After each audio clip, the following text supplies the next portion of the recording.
네, 참되오신 주님의 은총과 평화가 오늘 예배 가운데 참여한 저희 여러분에게 또 저희들 삶 가운데 하늘을 향해 걷고 있는 우리의 믿음의 길 가운데 함께 하시기를 주의 이름으로 간절히 축원합니다. 우리가 지난주에 설교 나누었던 내용 기억하십니까? 광야 상태, 그러니까 성도가 그리스도 안에서 구원받은 성도의 타락, 쇠락, 믿음의 길 가운데 실족하는 경우, 그것을 우리가 지난주에 함께 나누었어요. 그래서 광야 상태였습니다. 오늘은 아주 비슷한 내용을 설교할 거예요. 제목이 뭐예요? 시험은 약입니다.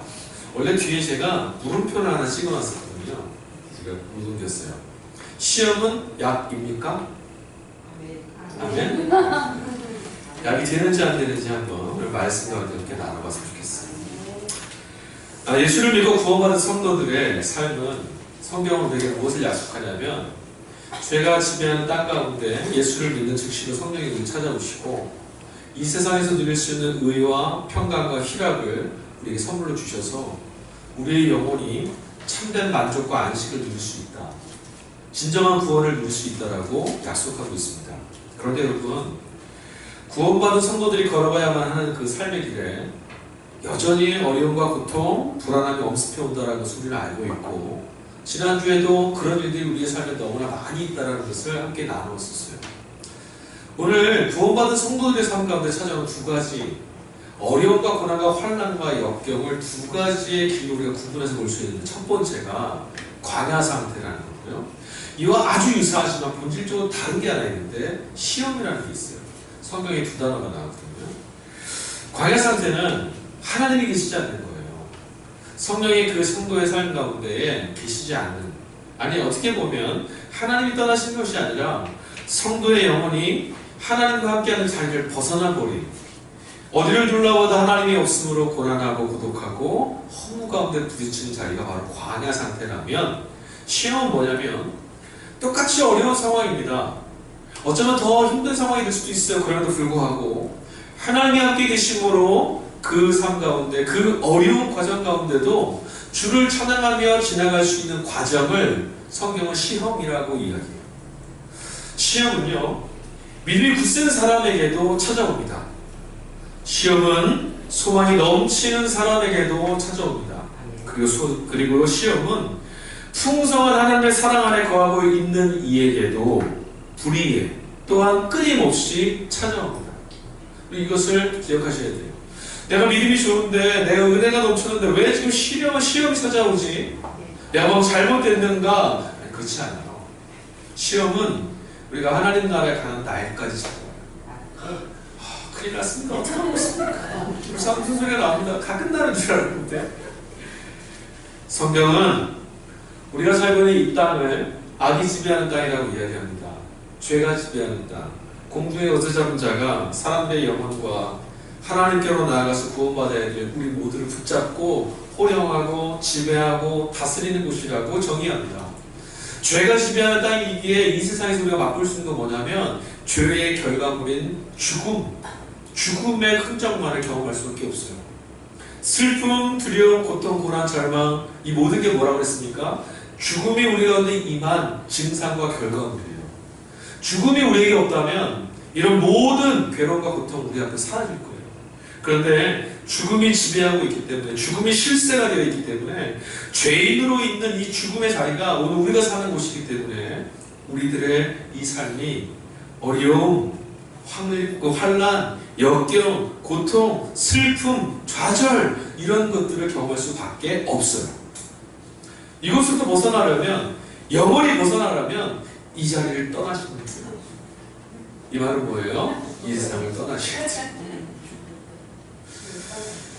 여러분, 죄인으로 있을 때는 죽음의 실체가 보이지 않아요.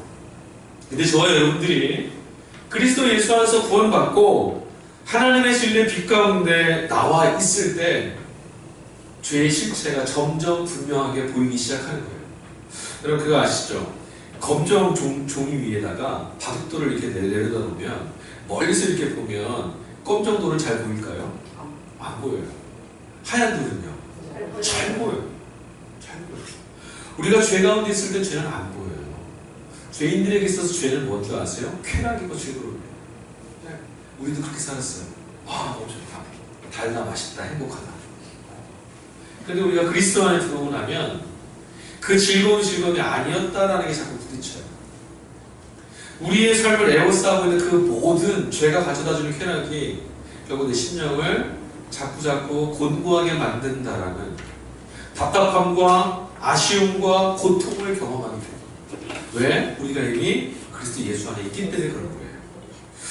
그러니 여러분, 오늘 말씀을 시작하기 전에, 시작할 때 이 모두에서 여러분 꼭 기억하실 게 있어요. 뭐냐면 시험은 나에게만 특별히 일어난 사건이 아니라는 거예요. 지금까지 여러분 혹시 왜 하나님이 나한테 이런 시련을 주십니까? 하나님이 왜 나한테 이런 시험을 주십니까? 라고 반문하셨을지도 모르겠습니다. 그러나 여러분 다시 말씀드립니다. 시험은 나에게만 일어난 특별한 사건이 아닙니다. 예수 믿고 구원받은 하나님의 자녀들에게 찾아오는 당연한 현상이에요. 예수 믿어서 구원 안에 머무는 하나님 나라에 속해 있는 하나님의 자녀들이 이 세상을 살면서 늘 무언가 나에게 내 삶을 부딪히고 무언가 내 삶을 거스르고 무언가 내 삶을 자꾸 우겨싸는 고통을 경험할 수밖에 없어요. 왜? 이 땅의 지배의 통치가 하나님 나라의 통치가 아니라 마귀와 사탄과 어둠의 통치거든요. 그러니 나에게 그게 자연스러울 수가 없다는 거죠. 왜 이런 시험이 나에게 찾아왔는가라는 질문보다 중요한 게 뭔지 아십니까? 놓치지 말아야 될 가장 중요한 것은 이 시험 가운데 하나님이 나와 함께 하신다라는 명제예요. 우리는 그런데 시험이 닥쳐올 때 왜 나한테 이런 시험이, 왜 나한테 이렇게 시험이 들어왔느냐 찾아왔느냐는 원인과 어떻게 하면 좋냐라고 하는 몸부림으로 우리의 시험의 자리를 통과하려고 애를 써요. 그렇지 않아요. 그거는 통과 못해요. 우리가 꼭 기억해야 될 것, 잊지 말아야 될 것, 결론을 말씀드리는 거예요. 주님이 우리와 함께 하신다. 이게 제일 중요한 거예요. 시험이 성도들의 삶에 유익함을 가져다 주기도 합니다. 그래서 우리 많은 설교 가운데 성도에게 찾아오는 시련과 시험은 약이다. 제 목소리는 약입니다 라고 마무리를 지을 때가 있어요. 근데 저는 여기다 뒤에다가 물음표를 하나 던지고 싶어요. 시험은 약입니까? 라고. 성도의 삶에 유익함을 가져다 줄 수도 있습니다. 어떤 유익함이 있습니까? 시험이 한번 닥쳐오면요, 시험을 통과하고 나면 믿음도 연단되고요, 단련되고요, 믿음 안에 하나님을 바라보니 소망도 키워지고요, 소망의 그릇도 키워지고요, 소망이 가득하다 보니 하나님의 사랑을 갈급하게 되어서 우리의 삶이 거룩이 완성되어져가는 그런 일들을 경험할 수도 있어요. 네, 시험이 가져다주는 결과물일 수도 있어요.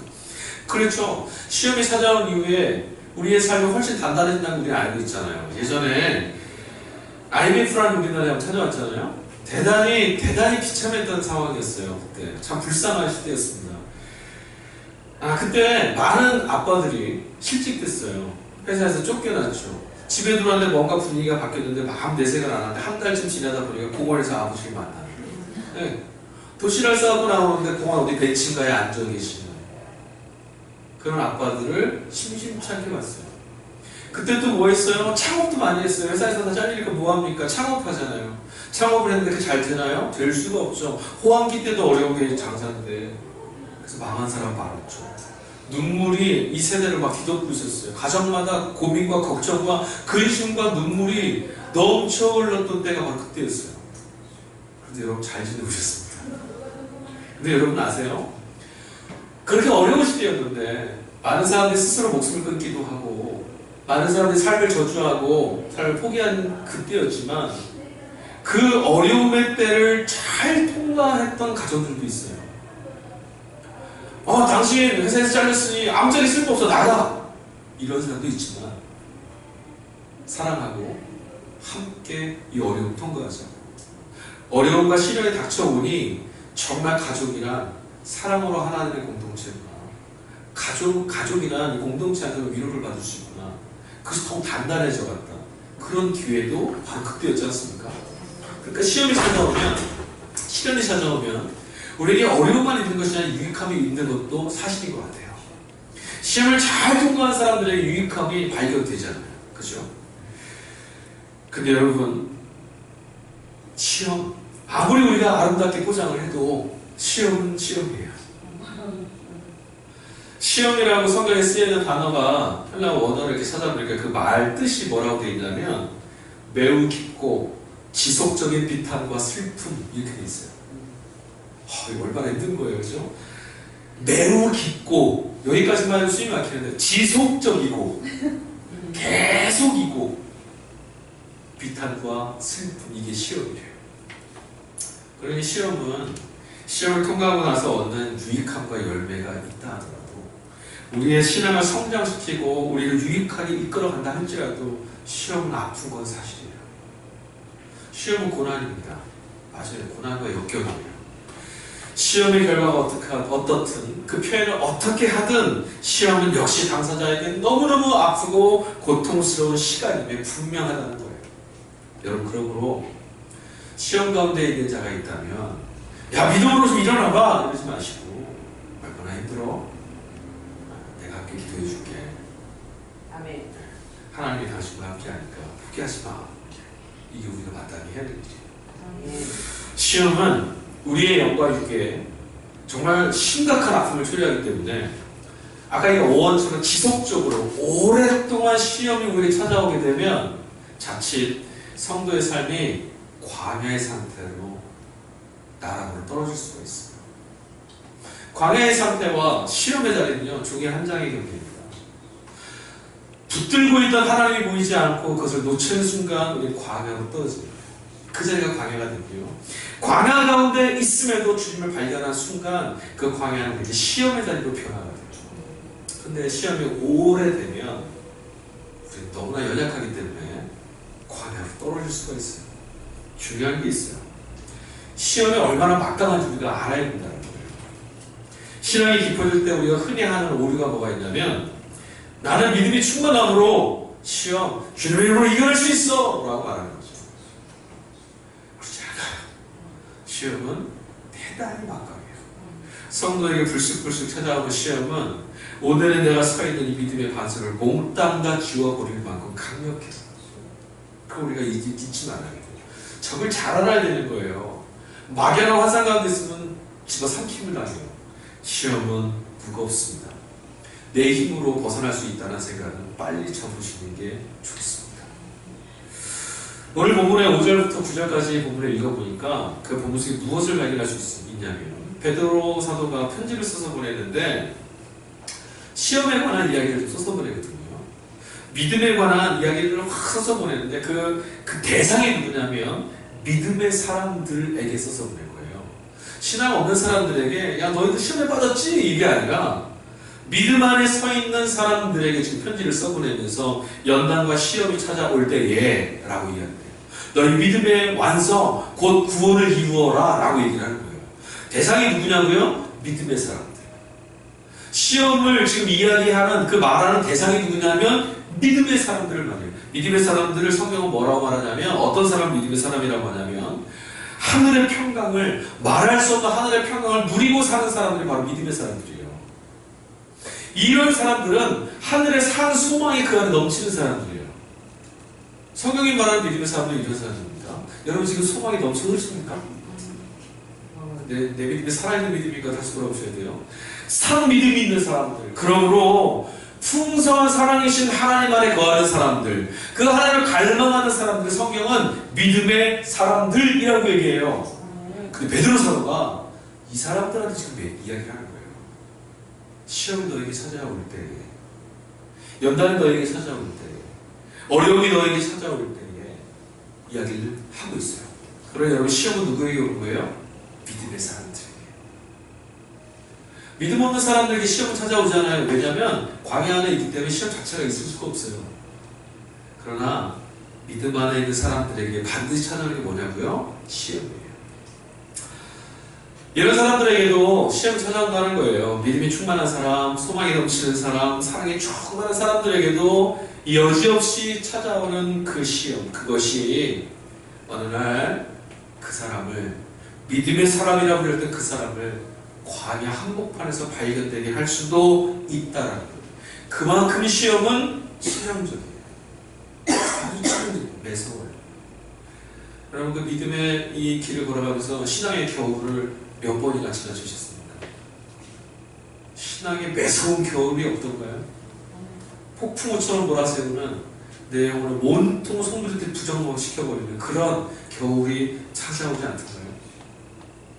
근데 여러분 아까도 말씀드렸지만 이런 치명적이고 매서운 시험이지만 적절하게 잘 대처하기만 한다면 이것이 오히려 우리에게 우리의 삶을, 우리의 영혼을, 우리의 믿음을 더욱더 든든히 세울 수 있게 하는 약이 될 수도 있어요. 분명 믿음의 사람들은 어떠한 시험이라도 이미 이겨낼 수 있는 능력이 있다는 것을 여러분 기억하셔야 합니다. 아세요? 목사님 어떻게 하면 좋습니까? 여러분 이러실 필요 없어요. 이미 우리 안에 시험이 찾아왔을 때 그것을 이겨낼 능력이 답이 이미 우리 안에 있어요. 우리 지난주에도 이미 얘기한 거예요. 감당할 수 없는 시험은 하나님 주십니까? 안 주십니까? 안 주세요. 당신의 성도들에게 허락하시는 시험은, 당신의 성도들을 기다리시는 그 시험은 감당할 수 있는 것만 주신다는 거예요. 답은 뭐에 있냐면 그 시험 가운데 우리를 지켜가시며 인도하시는 주님 안에 있어요. 시험을 이길 수 있는 답이 어딨냐고요? 우리한테는 없어요. 여러분이 아무리 많은 걸 배우셔도 그것으로는 시험을 이겨낼 수 없습니다. 시험을 이길 수 있는 건 주님께 답이 있다는 것을 기억해내는 거예요. 여러분 작은 일항은, 그러니까 호수 같은 데다가 돌멩이가 툭 던지면 일항이 확 일어나잖아요. 일항이 아무리 거세어도 파도 앞에 있으면 어떻게 됩니까? 없어집니다. 그죠? 바람이 아무리 매서운 것 같아도요, 폭풍우가 일고 있는 한복판에 가서 바람을 아무것도 영향력을 해치지 못해요. 시험이 우리 안에 절망적이고 치명적이긴 하지만 하나님 안에 있으면 그리스도 예수가 우리와 함께 하신다면 이 시험은 이미 우리 시험일 수가 없는 거예요. 우리 이것을 어떻게 해야 된다고요? 시험은 여러분 어떤 경우에 찾아오는지 아세요? 시험은요 곳곳마다 때마다 일어나요. 육체의 질병이 찾아와도 그게 시험이 됩니다. 우리 육체가 질병 가운데 있을 때 힘들지 않으세요? 고통스럽지 않으세요? 그게 우리에게 시험이 될 수도 있어요. 또 있어요. 예기치 못했던 재앙이 찾아올 때, 재난이 찾아왔을 때, 가난한 삶? 이것도 시험이 될 수 있어요. 고단한 삶의 자리? 그것도 시험입니다. 가까운 사람이 이별을 하거나 죽음을 당했거나 헤어질 때 이것도 시험입니다. 내가 믿었던 사람들로부터 배신을 당합니다. 이것도 시험입니다. 내가 원했던 모든 것들이 깨어졌습니다. 내가 바라던 소망들이 무너집니다. 이것도 시험이에요. 마땅하고 믿었던 것들이 우리 안에 경험되지 않습니다. 다 잃어버렸습니다. 그렇지 않은 세상인 것 같습니다. 이것도 우리에게 찾아오는 시험입니다. 다양해요. 시험은 매우 다양한 루트를 통해서 우리 영혼에 끊임없이 찾아옵니다. 예수를 믿는 사람이더라도 이러한 일들은 이 땅에 누구에게나, 이 땅에 살면 누구에게나 찾아온다 사실을 우리는 기억해야 돼요. 마귀는요, 문제는 뭐냐면 이 마귀가 이러한 틈을 절대 놓치지 않는다는 게 문제예요. 다시 말씀드릴게요. 시험은 오늘 이 땅을 살아가는 우리 모두에게, 예수 믿어 구원받은 우리에게 당연히 찾아오는 매일의 일들이에요. 아주 자연스러운 거예요. 아주 자연스럽다니까요. 여러분 봄이 오면 해가 따뜻하게 뜨죠. 여름이 되면 즐겁게 뛰어놀 수 있습니다. 가을이 되면 낙엽이 떨어집니다. 겨울이 되면 매섭습니다. 그러나 이것을 우리는 비참하다고 얘기하잖아요. 자연스러운 거예요. 시험도 마찬가지예요. 우리 모두가 살아가는 이 세상에는 끊임없이 시험이 찾아와요. 아까도 말씀드렸잖아요. 그게 그런 세상이에요. 죄의 세상이에요. 근데 여러분 중요한 건 우리가 놓치지 말아야 될 것은 왜 시험이냐, 왜 나한테 이런 시험이냐라고 하는 것이 아니라 마귀 사탄이 이 시험을, 우리에게 찾아오는 이 시험을, 그 틈바구니를 절대 놓치지 않고 있다는 사실들을 우리 주목해야 돼요. 너무 자연스러운 건데 사탄과 마귀가 우리에게 찾아와서 시험 안에 있는 저와 여러분에게, 시험이 직면한 우리들에게 찾아와서 무엇을 하시는지 아세요? 무엇을 하는지 아세요? 마귀를 높여줬네. 무엇을 하는지 아세요? 지난주에 우리 함께 나눴죠. 마귀는 뭐 하는 자예요? 속이는 자예요. 마귀는 뭐 하는 자예요? 분리시키는 자고 반대시키는 자예요. 마귀가 와서 우리 안에 하는 일이 있어요. 이런 말을 해요. 이 시험의 원인은 하나님께 있어. 제가 아까 모두에 말씀드릴 때 여러분 아멘 하셨어요. 시험은 약이 됩니다. 이 모든 시험이 하나님께 있다고 하나님 너한테 주신 거야. 많이 듣던 말 아닙니까? 우리 많이 하던 말 아니었어요? 시험은 하나님이 주신 거야, 이겨내! 이 말 우리 했잖아요. 근데 이 말 속에 대단히 무서운 말이 들어있어요. 시험이 하나님께 있다라고 하는 이 말이, 아까도 말씀드린 시험은 지속적인 거예요. 계속해서 우리의 심령 안에 들려올 때 우리의 마음속에 이런 질문이 빡 하고 터져요. 하나님 어떻게 나한테 이럴 수 있어? 하나님 사랑이시라면서 내가 이렇게 고통 가운데 뒹구는 모습을 하나님 즐기시는 거야? 하나님 어떻게 나한테 이러실 수 있느냐고 하는 게 우리 안에 터져 나와요. 마귀가 노려지는 틈이 바로 마귀는 끊임없이 우리에게 얘기합니다. 야, 이번에 시험이 어디서 든 줄 알아? 하나님이 너한테 그런 거야. 네가 그렇게 사랑한다고 말할 그 하나님이 너한테 이 시험을 주고 있어. 정신 차려.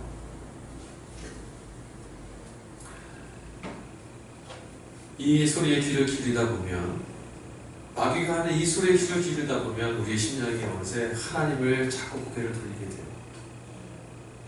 하나님 어떻게 그러실 수 있어? 라고 고개를 돌리기 시작하고, 하나님은 없어! 하고 고개를 돌립니다. 거기가 어딘 줄 아세요? 광야예요. 거기가.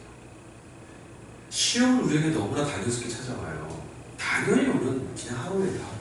이 땅에 살고 있는 한 우리가 싸워 이겨나가야 될 매일이에요. 그런데 그 당연한 것을 사단은 교묘하게 말을 바꿉니다. 하나님 너한테 주신 거야. 그 두 가지 폐해가 생겨요. 하나님 어떻게 나한테 이럴 수 있어? 라고 하는 원망이 생기거나, 내가 이 시험을 능히 이겨내서 하나님의 기쁨 가운데 나가야지. 내가 내 능력으로 은혜를 입나요? 아니, 그렇지 않아요. 이것도 오류예요. 조대실리 목사님이 이런 사람들을 금욕주의자들이라고 했어요. 자신을 막 쳐서 내가 온전을 이루어가야지. 아니, 우리 그걸로 온전을 이룰 수 없어요. 하나님의 은혜로만 온전을 이루는 거예요. 네. 시험에 대한 잘못된 이미지가, 사단이 가져다준 교묘한 이미지가 우리의 신앙을 하나님과의 뜨거운 사랑 안에 매달려 있어야 돼, 붙어 있어야 우리들을 광야로 내본다라는 거예요. 그럼 여러분, 오늘까지 지나왔던 삶을 한번 조명해 보십시오. 뒤로 보십시오. 내 삶에 찾아온 시험들, 아까도 말했지만 재물과 누군가 여러 가지 일들, 수많은 수각가지 일들을 찾아온 시험 가운데 내가 하나님을 뭐라고 말했습니까? 기억해 보세요. 우리 안에 하나님이 이걸 내게 허락하시다 그 말을 했던 기억이 있다라면 기억 분명하게 하시는데, 아, 사단이 내 마음에 찾아와 하나님과 내 사이를 이간질했구나.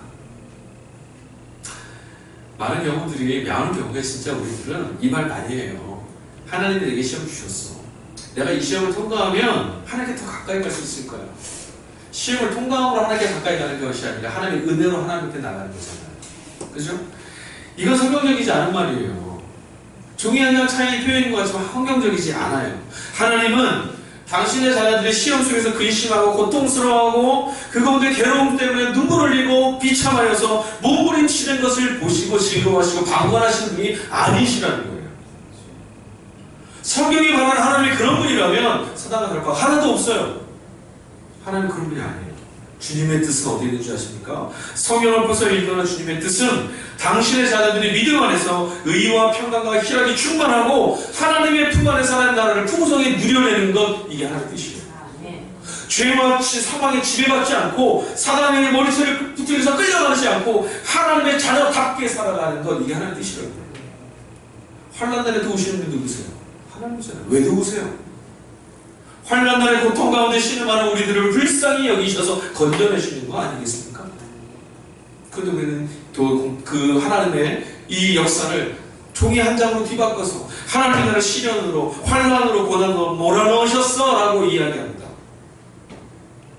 아니요, 우리가 살고 있는 이 세상이, 우리가 짊어진 죄의 무게가 우리의 삶을 그런 시험 가운데로 내모는 거예요.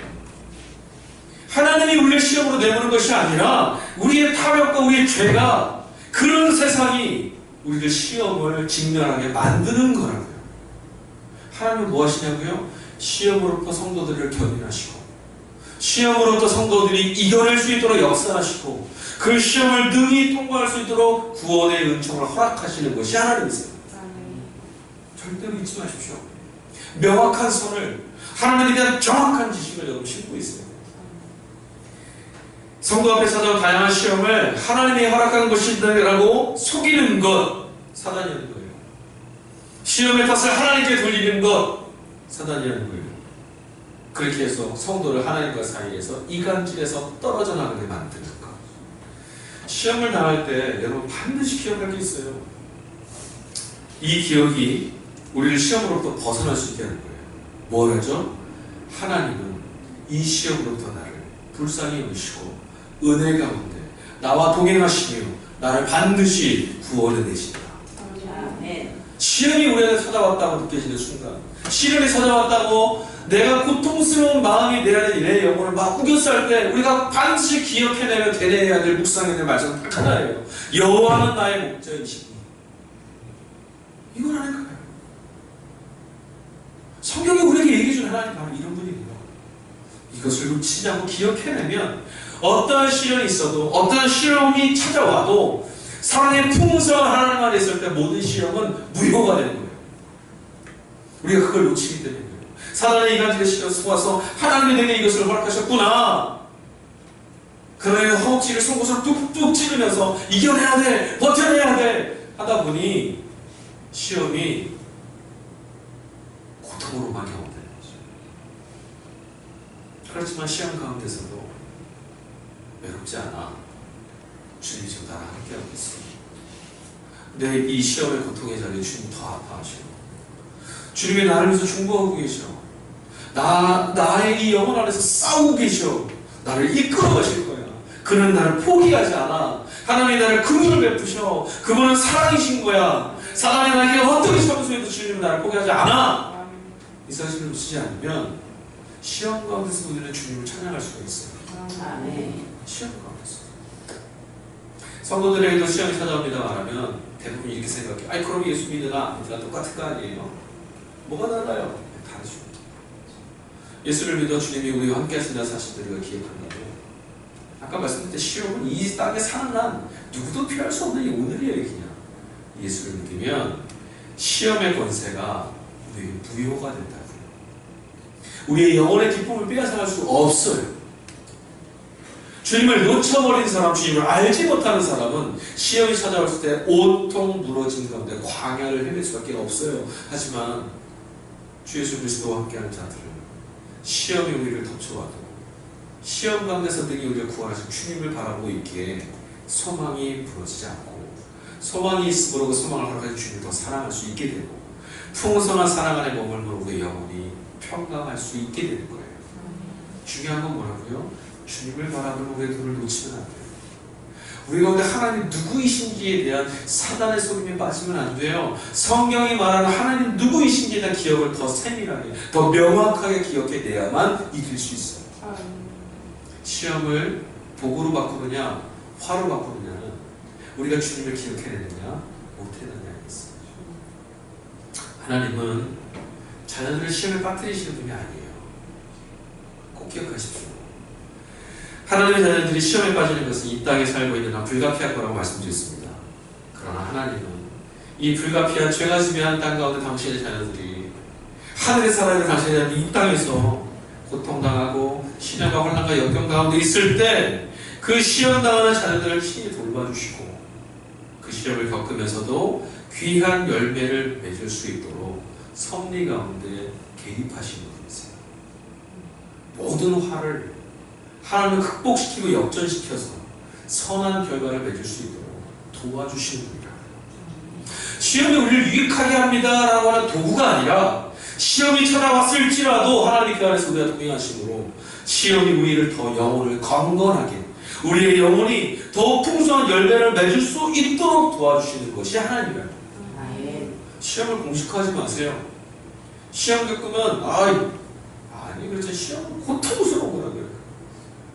하지만 하나님이 시험 가운데 역사하셔서 이 세상의 모든 권세를 역전시키셔서 아무것도 잘하는 불모의 자리 같지만 생명이 자라날 수 있도록 역사하신다. 이것을 기억해야 됩니다. 여러분 우리한테 지금 시험이 찾아왔습니까? 네, 시험 고통스럽습니다. 우리 영혼이 핏절될 수 있어요. 하지만 하나만 분명합니다. 주님이 지금 나와 함께 하심으로 물이 없는 광야이지만 생명이 살아나게 하실 거야. 아멘. 시험이지만 넘치는 기쁨으로 이끌어 가실 거야. 아멘. 네, 하나님 그렇게 하세요. 초대교회 성도들 보십시오. 초대교회 성도들 얼마나 환난과 역경이 많았습니까? 우리는 우리의 상황으로서 말로 비교할 수 있는 시험이죠. 오늘 베드로 사도가 써버린 편지도 마찬가지예요. 초대교회 성도들이 경험했던 시험은 시험했습니다. 목숨을 걸어야 돼요. 그것이 한 번 온 게 아니라 그들이 살아있는 동안 내내 지속적으로 왔어요. 어떻게 되겠습니까? 하나님 어디 계시냐? 주님이 살아계시다면 이런 일이 있을 수 있냐? 그럴 일이 없었겠어요? 그 베드로가 지금 편지를 써버리는 거예요. 초대교회 성도들을 하나님께서 일부러 시험에 빠뜨리셨습니까? 복음을 증거하시려고 초대교회 성도들을 일부러 순교의 자리로, 시험의 자리로, 환난의 자리로, 역경의 자리로 내모셨습니까? 아니요. 복음이 떨어지니 죄의 세상이 하나님의 백성들을 환난과 역경으로 공격한 거예요. 근데 우리는 그걸 하나님이 하셨다는 거예요. 아니요. 예수님이 이 땅에 오셨을 때 요한복음 뭐라고 말하니까 그가 이 땅에 오셨는데 그의 자녀들이 그를 영접했습니까? 아니요. 왜? 죄가 지배하기 때문에. 세상이 예수 그리스도 주님 안에 복음으로 살아가는 당신의 사람들을 시험으로 몰아세웁니다. 시험으로 몰아세웁니다. 세상이. 이런 시험 속에서도 이들을 도우시는 주님께서 이들의 영혼을 지켜내고 있다는 것이 성경의 증언이에요. 아무리 큰 환난이 다가와도 목숨이 경각에 달린 그 자리에서도 그의 영혼을 놓치지 않고 붙잡고 구원해내시는 하나님. 그 이야기가 성경의 이야기예요. 오늘 구절의 말씀에 베드로 사도가 그렇게 말해요. 믿음의 결국 곧 영혼의 구원을 받으라. 너희 안에 시험이 다가오고 환난이 다가오지만 믿음의 결국 곧 영혼의 구원을 누가 주시나요? 주께서. 그걸 놓치지 말아야 돼요. 하나님은 시험이 찾아와서 시험 앞에 서 있는 성도들을 보면서 누구보다 가슴 아파하세요. 여러분 다 자녀를 키워봤잖아요. 자녀가 10감기라도 앓으면 두 가지 고통스러워요. 앓고 있는 본인은 지가 제일 아픈 거였지만 그 아이를 돌보고 있는 부모 마음이 정말 헤어지죠. 하나님은 똑같아요. 하나님은 부모를 통해서 우리에게 하나님의 사랑을 엿볼 수 있게 하셨어요. 자녀들이 그러나 이 질병을 통해서 우리 이렇게 말해요. 이 질병이 낫고 나면 더 클 거야. 이 질병이 지금 고통스럽지만 더 나아질 수 있을 거야. 그걸 믿고 그를 온전하게 감을 주잖아요. 우리 딸아이가 자전거 탈 때요. 처음 배울 때 저도 세상의 모든 아버지가 똑같은 짓을 했어요. 거짓말을 했죠. 뒤를 붙잡고 말합니다. 잡고 있어. 아빠 놓지 마. 아빠 놓으면 안 돼. 잡고 있어. 앞만 보고 가. 페달을 밟어. 괜찮아. 밟어. 그래서 저는 그때 정말 미친 듯이 뛰고는 있었지만 자전거 잡지 않았어요. 자전거를 제가 손을 놓으면 넘어지겠죠? 꽈당할 수도 있어요. 위험해요. 시험이죠? 근데 저는 그냥 잘가 하고 내버려두지 않고 그 뒤를 계속 뛰어가요. 왜? 넘어지려 치면 잡아야 하니까. 우리가 시험 가운데 있을 때 하나님 우리를 돕고 계신다는 사실을 들리지 마세요. 인간의 부모인 나는 그렇게 하지만 한계가 있기 때문에 잡으면서도 넘어지는 그 저기를 내가 감당할 수는 없지만 하나님은 그에서만 능하시잖아요.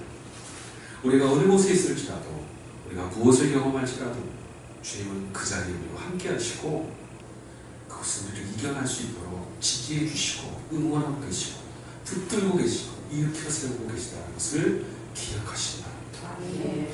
시험은 성령에 의한 기쁨을 누릴 수 있는 기회가 되지만 광야는 성령이 떠나신 자리, 기쁨이 없는 자리예요.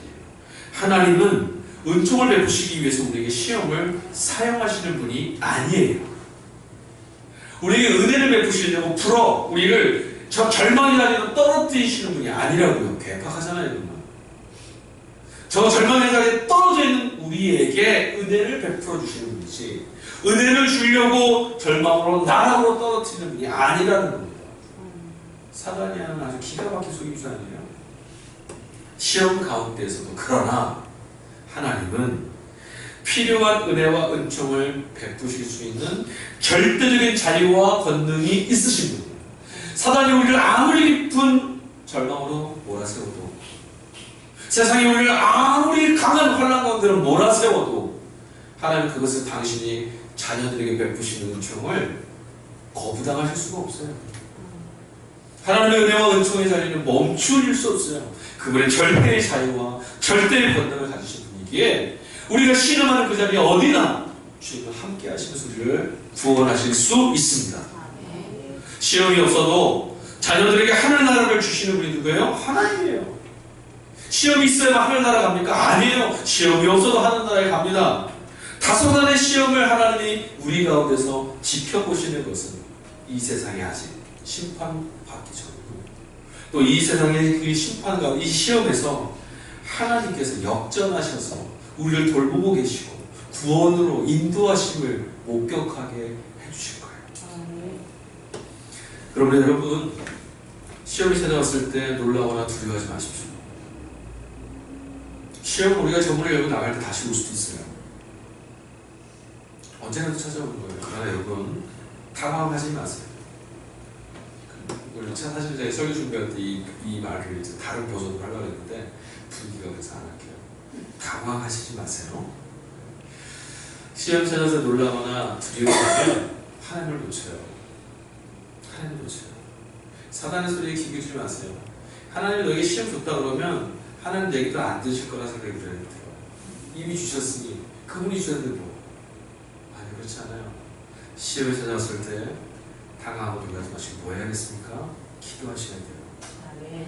우리에게 당신의 구원의 손을 거두지 않으신 주님, 그 손을 붙잡게 해달라고 기도해야 돼요. 신을 보이지 않고 하나님의 손이 보이게 해달라고. 내 영혼에 사단의 그 속임의 소리가 들리지 않고 내가 여기 있다라고 외치는 주님의 음성이 들리게 해주세요. 이걸 기도해야 돼요. 그럼 우리 시험을 이겨낼 수 있어요. 그리고 여러분, 무엇보다 광야의 상태에 빠지지 않도록 기도하십시오. 아까도 말했잖아요. 종이 한 장이에요. 성도에게 찾아오는 시험이 주의 은총과 구원을 경험할 수도 있지만 사단에게 속을 때 우리는 광야의 나라로 떨어질 수 있어요. 하나님 보이지 않아요. 시험을 통해 우리의 영혼이 단련되어 믿음, 소망, 사랑이 충만해지고 평강과 기쁨이 넘치는 하나님의 나라를 소유할 수 있도록 우리 가운데 드무시는 그 주님을 바라보십시오. 주님이 우리를 시험 가운데서도 이겨낼 수 있도록 지켜주실 것입니다. 기도하겠습니다.